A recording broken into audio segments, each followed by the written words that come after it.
ये देखिए मैडम, ये बहुत प्यारी साड़ी है जी।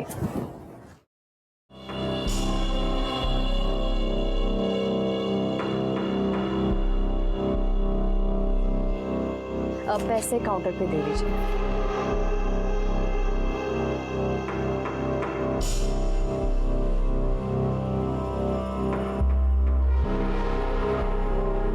एक बात कहूँ जी? वो साड़ी तो कस्टमर ले गई, लेकिन वो साड़ी जब तुम अपने बदन पर ला कर दिखा रही थी ना, तो देखा मैंने, बहुत खूबसूरत दिख रही थी।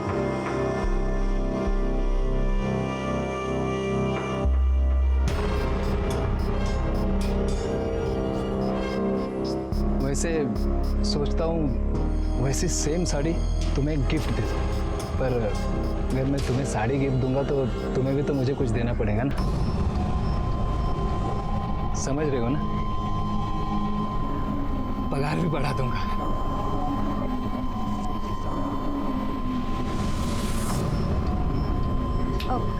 वो मैंने आपको बताया था ना, मुझे घर जल्दी जाना है आज।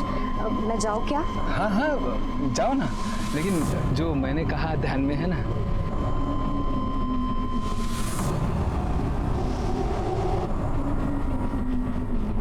महेश, कितने बार बताऊं मैं तुम्हें, वो सेठ के साथ मेरा कोई चक्कर नहीं है। मैं बस अपने काम से काम रखती हूँ। देखा तेरा काम से काम में, कैसे दांत फाड़ फाड़ के हंस रही थी तू। वो कुछ नहीं है। महेश, वो खुश था क्योंकि मैंने आज सेल अच्छी की थी। वो बस मेरी तारीफ कर रहा था।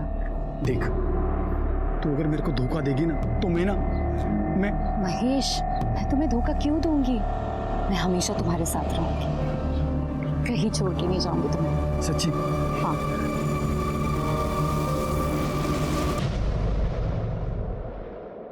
दीपा, ए दीपा, सुन तो, या देख दीपा, अच्छी तरह से बता रही हूँ। उस घर में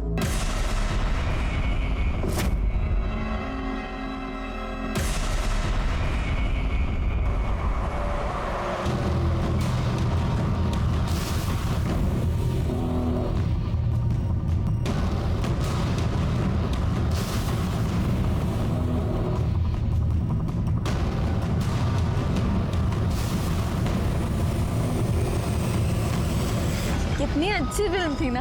हाँ। कितने दिनों बाद ऐसे बाहर निकले हम लोग। कितना अच्छा लग रहा है। वरना तुम्हारी बहन, उसने तो जीना हराम करके रखा है हमारा। तुम क्यों सोचते हो उसके बारे में ऐसे? महेश, अरे मार क्यों रहा है उनको? उसके गले पर जो रस्सी के निशान थे, उसमें भी अगर हमें वो ग्रीन रस्सी के ट्रेसेस मिलते हैं, और अगर इस औरत के साथ भी मारने से पहले सेक्स किया गया है, तो ये कंफर्म उसी सीरियल किलर का काम है। और शायद इस सीरियल किलर को पता चल गया कि हमने ये सायन पनवेल हाईवे पे पेट्रोलिंग बढ़ा दी, इसलिए उसने अपना अगला शिकार ये पनवेल खपोली हाईवे पे ढूंढा है। लेकिन अगर ऐसा है तो इसका मतलब ये कि वो आदमी यहीं का आसपास का लोकल आदमी है, इसीलिए उसे हमारी हर मूव के बारे में पता चलता। पैसे दिले? चलो चलो बैठो बैठो।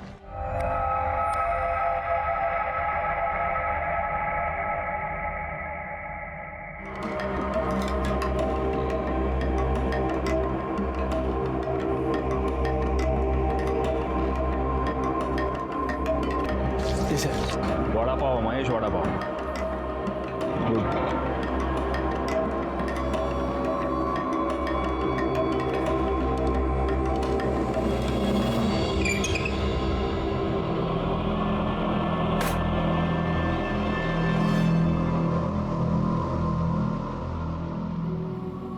आज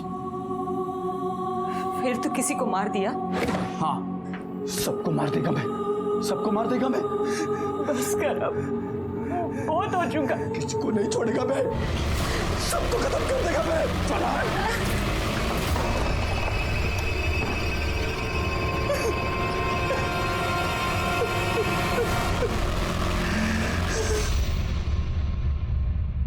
सर, ये जो लास्ट बॉडी हमें मिली है, सुना है इसका नाम रानी है। लेकिन हो सकता है कि ये भी गलत नाम हो। और इसके साथ भी मर्डर से पहले सेक्स हुआ है और इसकी गर्दन पर भी ग्रीन नायलॉन रस्सी के ट्रेसेस मिले हैं ना। मैं तुमको कह रहा हूँ गायकवाड़, इन चारों का खून एक ही रस्सी से एक ही आदमी ने किया है। लेकिन सर डीएनए रिपोर्ट के मुताबिक इन चारों औरतों में जो सीमन सैंपल मिले हैं वो अलग अलग है। मतलब सेक्स वर्कर होने की वजह से इन्होंने शायद सेक्स किसी और आदमी के साथ किया है और इन्हें मारा किसी और आदमी ने। मुझे समझ में नहीं आ रहा, इसका मोटिव सेक्स नहीं है, इसका मोटिव लूटपाट नहीं है क्योंकि पैसे इनकी बॉडी के पास ही मिलते हैं, तो फिर इसका मोटिव क्या है? वो क्यों मार रहे हैं इन औरतों को? और हमारे पास कोई क्लू नहीं है। तो फोरेंसिक रिपोर्ट से एक नया क्लू मिला है। इस रानी के गले पे, हाथ पे और गले पे जो ग्रीन रस्सी के रेशे मिले हैं उस पर कुकिंग ऑयल मिला है। मतलब जिस रस्सी से रानी का गला घोटा गया उस पर कुकिंग ऑयल लगा हुआ था, जो खुद को बचाते हुए और गला घोटते हुए रानी के गले और हाथ पे लग गया। और ये कुकिंग ऑयल भी वो है जो बार बार यूज किया गया है। बार बार यूज किया हुआ कुकिंग ऑयल। गायकवाड़, ये रस्सी जरूर किसी ऐसे आदमी की है जो फ्राइड फूड बेचता है। वो नहीं होता, ठेला वेला बांधने के लिए रस्सी नहीं यूज करते ये लोग। एक काम करो, पनवेल से लेकर कामण के बीच में जितने भी ये वड़ा पाव वाले, भजिया वाले, चाइनीज वाले, ये फरसाण वाले, जितने भी ठेले वाले, उन सब के ठेले चेक करो और देखो कहीं पर ग्रीन नायलॉन की तेल लगी हुई रस्सी मिलती है क्या। लेकिन सर सिर्फ पनवेल में ही 500 से 600 ठेले हैं। हमारे पास दूसरी कोई चॉइस है? अंग्रेजी में एक बहुत अच्छी कहावत है Gaikwad, beggars can't be choosers.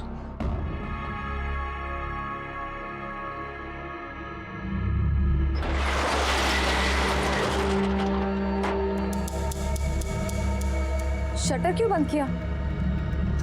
तुमने तो कहा था ना कि बदले में कुछ दोगी। हाँ?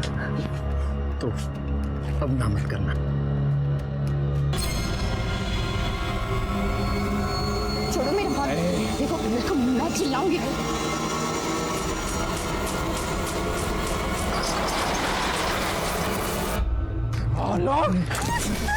नहीं, हाथ कैसे लगाए तुम?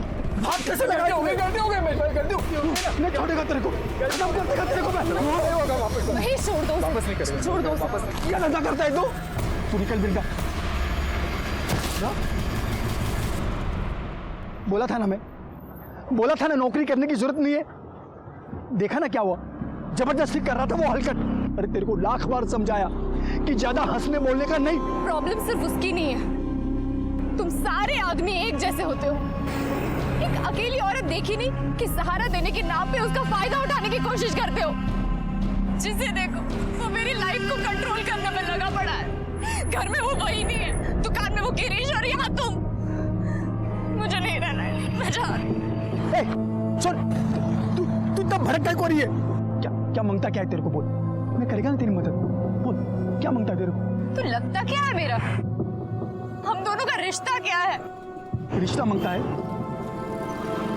मैं करेगा तेरे साथ शादी। क्या बोलती है?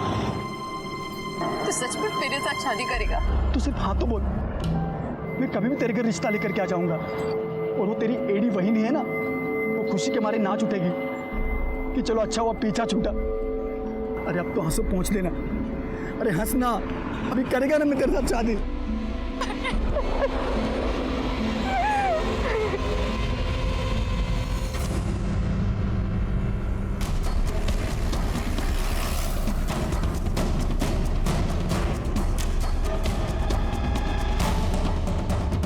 ये रस्सी कहाँ से आई तुम्हारे पास? साहब वो मैंने कुछ दिन पहले खरीदी थी। प्लास्टिक बांधना पड़ता है ना, नहीं तो बारिश में पानी अंदर आ जाता है, इसलिए। छिड़के जी सर। ग्रीन नायलॉन की रस्सी ढूंढनी है, पीली नहीं। Okay sir. साहब मैं तो इधर भाखड़े पर ही था, ये रस्सी तो बहुत पुराना हो गया है, मेरे को नया लेने का था। कहीं ऐसा ना हो कि अभी बांधा और अभी टूट जाए। उसमें से थोड़ा सैंपल के लिए हम लेके जा रहे हैं, ठीक है? ठीक है साहब। सर हम लोग यहाँ तक आए हैं तो जादव सर के लिए एक महेश का वड़ा पाव लेते हैं चटनी डाल के। ठीक है, चलेगा। गौली छिड़के, हम लोग बाकी की दुकानें चेक करो।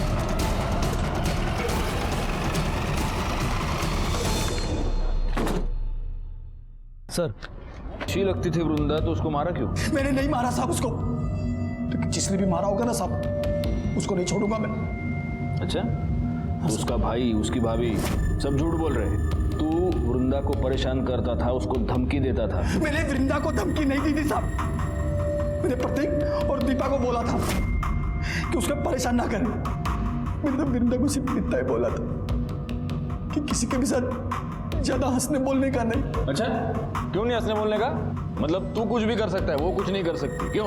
ऐसा नहीं है साहब, दूसरों का छोड़ो, मैं वृंदा को हाथ भी नहीं लगाया था, और शादी से पहले साथ में सोना तो दूर की बात, अरे मैं तो प्यार करता था उससे, शादी बनाने का था, इसीलिए उसके घर पे मैं उसका हाथ मांगने के लिए गया था, लेकिन मेरे पहले वो वहां पे मरी पड़ी थी।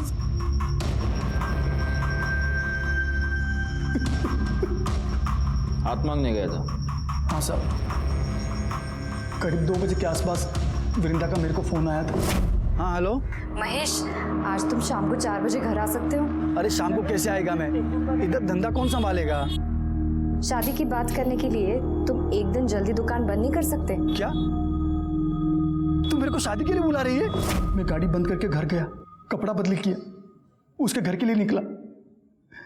जब घर जाके देखा तो वो पहले से मरी पड़ी थी साहब। कितने बजे पहुंचा उसके घर? 3:45 बजे पहुंचा होगा साहब, तब तक वो मर चुकी थी। मैंने कुछ नहीं किया साहब, आपको पूछ रहा है तो राजू से पूछ लो साहब। चल चल, मैंने मान लिया कि तूने वृंदा को नहीं मारा। किसने मारा?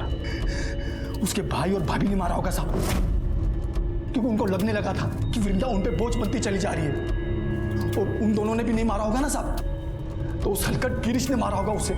सर ऐसी कोई बात नहीं, किसी ने आपको मेरे बारे में गलत बोला है, मैं उससे बहुत अच्छे से बात करता था।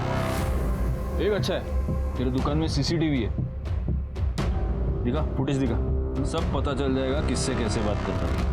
इसमें ये क्या, चेक करो जरा। पासवर्ड क्या है? सर, अरे पासवर्ड क्या है? सर वो मुझे अच्छी लगती थी, लाइन भी देती थी मुझे, तो मुझे लगा सब। तेरे दुकान में ग्रीन कलर की रस्सी है? ग्रीन क्यों सर? तू नहीं बताएगा। गायतोंडे सर, जरा शोधा सगळीकडे, देखो रस्सी मिलती है क्या? नहीं है सर। वैसे काफी रंगीन, काफी शौकीन आदमी लगता है तू। हाँ, उधर तो जाता होगा? किधर सर? उधर प्रोस्टिट्यूट्स के पास। अरे नहीं सर, मैं वैसा आदमी नहीं हूँ। वैसा आदमी नहीं है? नहीं सर। तो कैसा आदमी है? हाँ, मतलब 1-2 बार गया हूँ। हाँ, 1-2 बार गया है, और वहां जाने के बाद उनका खून भी किया है। सिर्फ 4 को मारा है, और को भी मारा? अरे नहीं सर, मैंने किसी को नहीं मारा है सर। सब पता चल जाएगा। गायतोंडे सर। सापड़ का? नहीं सर, दुकान चेक कर लिए और काउंटर भी देख लिए, कहीं ग्रीन कलर की रस्सी नहीं मिली। बोला ना सर, नहीं है सर कुछ। ठीक है, चला। तो इसे नहीं बताएगा, तेरे को है ना एक दिन हमारे यहाँ पे बुला के पूछूंगा। सर, एक बार रस्सी के लिए इस महेश के वड़ा पाव के स्टॉल को चेक कर लेता हूँ। कर लो। पूरी गाड़ी को अच्छे से चेक करो, देखो ग्रीन रस्सी मिलती है क्या।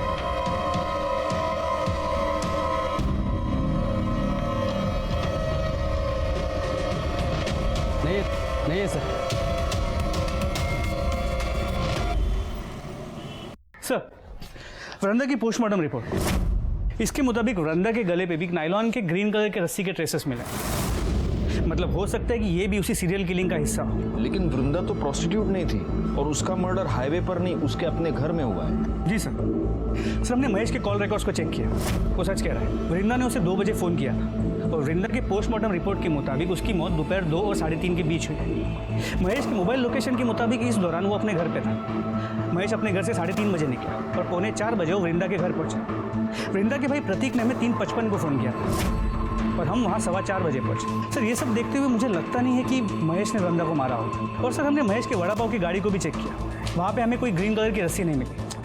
वो तो रस्सी है गायकवाड़, वो तो गायब की जा सकती है, हटा दी जा सकती है।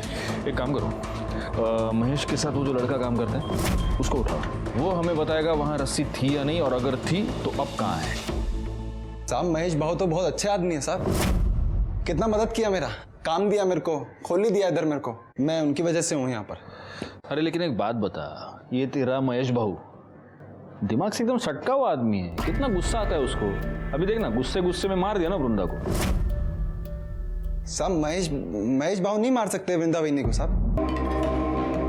अरे राजू, सुन इधर आना, इधर। हाँ साहब। मेरे को एक बात बता, उस दिन गाड़ी बंद करके तू किधर गया था? मैं अपनी खोली में गया सर, बंद किया, खोली में चला गया। तो रस्सी लेके गया तू? रस्सी? ऐसे घबरा क्यों रहा है? मेरे को रस्सी के बारे में पूछ रहा हूँ, सांप के बारे में नहीं पूछ रहा। नहीं घबरा नहीं रहा साहब मैं। कौन सी रस्सी? रस्सी रे, वो तुम लोग ठेला वेला बांधने के लिए रस्सी, बारिश वारिश आती तो टपरी बांधने के लिए रस्सी यूज करते हैं ना, वो लेके क्या तू? वो तो साहब वो रस्सी नहीं मिल रही, वो तो मिल नहीं रही तो तुम ढूंढा नहीं? मैं पूछा साहब आसपास के, मैंने दुकान वाले से ही पूछा, मैंने ठेला लगाते हैं ना उनसे ही पूछा मैंने, किसी को मालूम ही नहीं साहब बस रस्सी कहाँ गई। क्या बात कर रहा है गायकवाड़? एक गरीब आदमी की रस्सी गायब हो गई, क्या कर रहे हो गायतोंडे? रस्सी गली। चल ठीक है, देखते। ये जरूर हमसे कुछ छुपा रहा है। एक काम करो, 24 घंटे तावड़े को इसके पीछे लगा दो और तब तक इस रस्सी के बारे में महेश से पूछते। रस्सी तो गाड़ी में होगी ना साहब, उधर ही तो थी। तुझी गाड़ी चेक के लिए हमें क्या नहीं है साहब? उधर ही थी, मैंने कल सुबह ही देखा था, उधर ही पड़ी थी गाड़ी में। पक्का उधर ही थी? हाँ साहब, लेकिन आप लोग मेरे से रस्सी के बारे में क्यों पूछ रहे हो साहब? रस्सी पे तेल गिरा था। तो साहब इतना फ्राई करते तो रस्सी पे तेल तो गिरेगा ना साहब।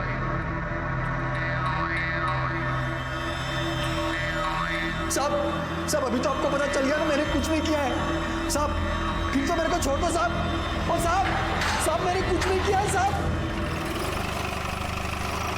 सर ये गिरीश के कॉल रिकॉर्ड्स। सर इस कॉल रिकॉर्ड के मुताबिक वृंदा के मर्डर के वक्त मतलब दोपहर को 3:20 से 3:35 के बीच ये गिरीश वृंदा के घर के आसपास ही था। उतला देना इधर देख रहे,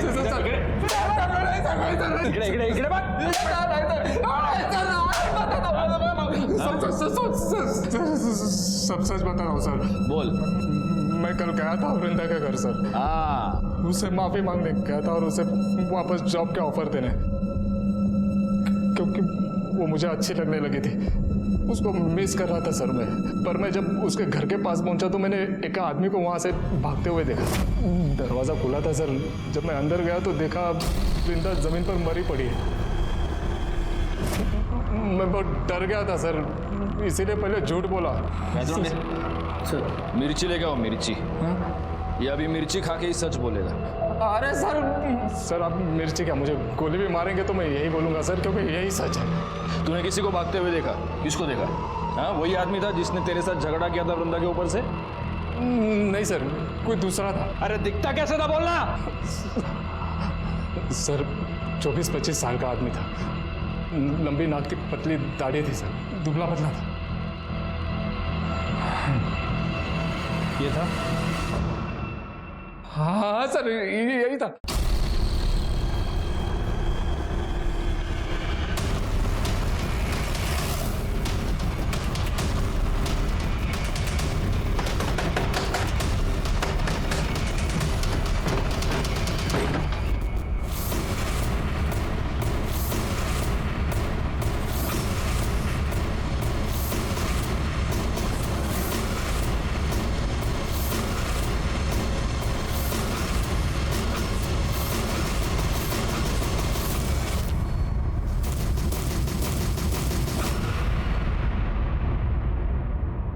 साहब मैंने मारा साहब, मैंने मारा वृंदा बहनी को साहब। वो दिन जब बाबू दुकान बंद करके गया था, मैं रस्सी लेके बहनी के उधर चला गया था साहब मैं। अरे राजू तू? मालूम है भाव का इंतजार कर रहे थे ना। अरे वो आज रोज की तरह थोड़ी ना आएंगे, आज तो सज धज के एकदम टिप टॉप बन के आएंगे वो। अभी तो उन्होंने बड़ा पाव भेजा आपके लिए। अच्छा भला एक गिलास पानी दे ना। हाँ देते हैं, आती है ना।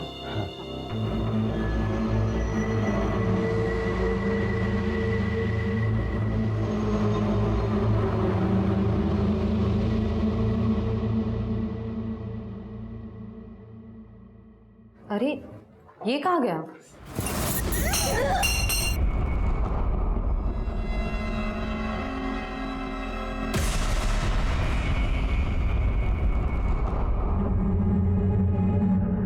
क्यों मारा वृंदा को? साहब मेरे को मालूम था साहब कि महेश भाई के आगे पीछे कोई नहीं है साहब। तो मेरे को लगा कि अगर महेश भाई वृंदा बहनी के खून के इल्जाम में अंदर हो गए तो पूरा ठेला मेरा हो जाएगा साहब। चल ठीक है, मैंने मान लिया वृंदा को तूने ये वड़ा पाव की गाड़ी की लालच में मारा। उन 4 औरतों को क्यों मारा? नहीं साहब, मैंने नहीं मारा चार लोग, मैंने नहीं मारा साहब, मैं क्यों मारूंगा? झूठ बोल रहा है। अरे साहब मैं झूठ नहीं बोल रहा, मैं तो सच बोल रहा हूँ अभी। महेश भाऊ ने मारा। मेरे को मालूम है साहब, वो रस्सी लेके हमेशा जाते थे सर किधर को भी, मैं सोचता था किधर जा रहे हैं रस्सी लेकर, एक दिन तेल गिर गया उसके ऊपर। साहब वो निकले, मैं उनके पीछे पीछे गया और मैंने अपनी आंखों से देखा था। उस दिन मेरे को मालूम चला था कि हाईवे पे जितनी भी ये धंधे वाली मरी है उनको भाव ने मारा। मेरे को तभी आइडिया आया साहब, मेरे को लगा कि मैं उस रस्सी से मैं। अरे तो तेरे को ये आइडिया नहीं आया कि अगर तू ये बात हमको बताता तो महेश वैसे भी अंदर जाता, फिर सारा धंधा तेरा हो जाता? ये समझ में नहीं आया तेरे को? साहब मेरी मत ही मारी गई थी, मैं साहब मेरे को लगा कि हो जाएगा, मैं पागल आदमी गरीब आदमी, मेरे को लगा साहब, मैं सच कह रहा हूँ साहब। मैं महेश,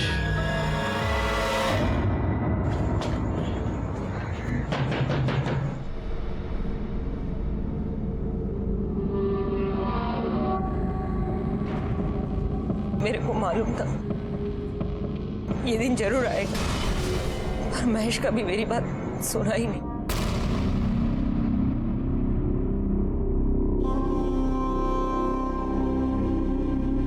इसका मतलब आप ये जानते हैं कि हाईवे पर जिन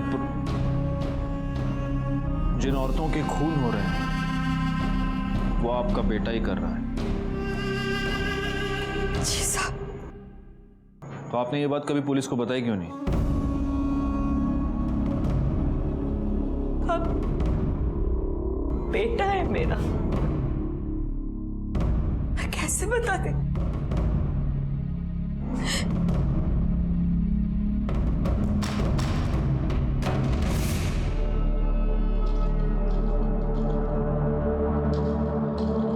कभी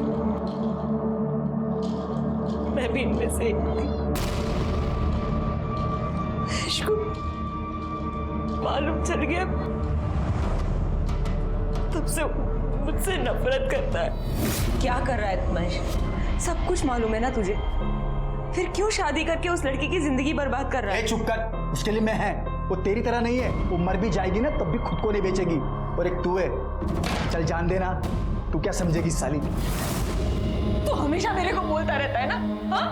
पर तेरे को मालूम है कि मैंने धंधा काय को शुरू की? अस्पताल में था, डॉक्टर बोला अगर इसकी जान बचाना है तो इंजेक्शन लगाना पड़ेगा। बहुत महंगा था इंजेक्शन, मैं नहीं खरीद सकती थी। अरे मैं ये नहीं करती ना तो तू मर जाता। अरे तो मर जाने देती, धंधे वाले की औलाद तो नहीं बुलाते मेरे को। इन सबको भी मेरी ही वजह से मारता है। आपसे नफरत करता है मतलब वो सेक्स वर्कर्स से नफरत करता है, इसीलिए ये सब कर रहा है। आपने उससे छोड़ा तो वो आया था घर। क्या कर रहा है? कपड़े काय को भर रहा है? किधर जा रहा है? जा रहा हूं मैं, लेकिन तू ये मत सोचना कि तेरी जात वाली को मारना बंद कर दूंगा मैं।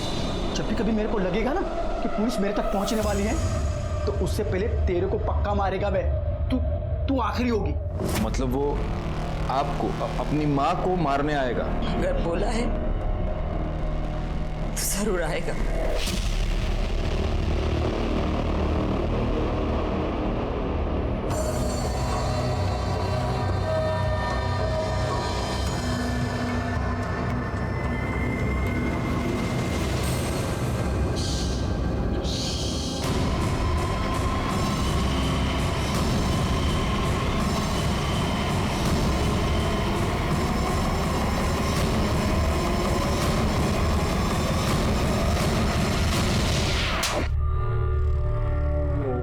मैं 12 साल का हुआ जब मेरे को मालूम पड़ा कि मेरी आई क्या काम करती है। तुझे पता है तेरी आई क्या काम करती है? तेरे घर पे कपड़े और खाना लाने के लिए पैसे कहाँ से आते, कभी सोचा है? क्योंकि तेरे तो बाबा भी नहीं है। मुझे इतना पता है कि मेरी आई काम करती है, तो फिर काम करके ही आते होंगे। देखना है तुझे? चल तुझे दिखाता हूँ।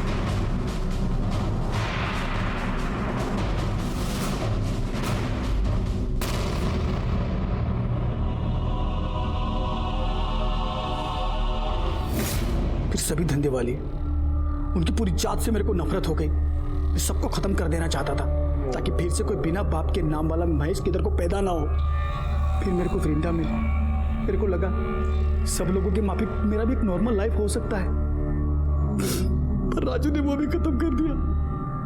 आखिर यह केस सॉल्व हो गया और सीरियल किलर महेश को पकड़ने में हम कामयाब हो गए। बड़ा दुख हुआ उन बेकसूर औरतों के लिए जिन्हें महेश ने मार दिया था, क्योंकि भले ही महेश की अपनी एक दुखी कहानी थी, लेकिन उन औरतों की हालत भी कोई बहुत अच्छी नहीं थी। 150 रुपए के लिए वो अपने आप को बेचने पर मजबूर थी। और सबसे ज्यादा दुख हुआ महेश की मां सपना के लिए, जिसने अपने बेटे के लिए अपने आप को बेचा, लेकिन उसी की वजह से उसका बेटा शर्मिंदा था और अंत में एक भयानक कातिल बन गया।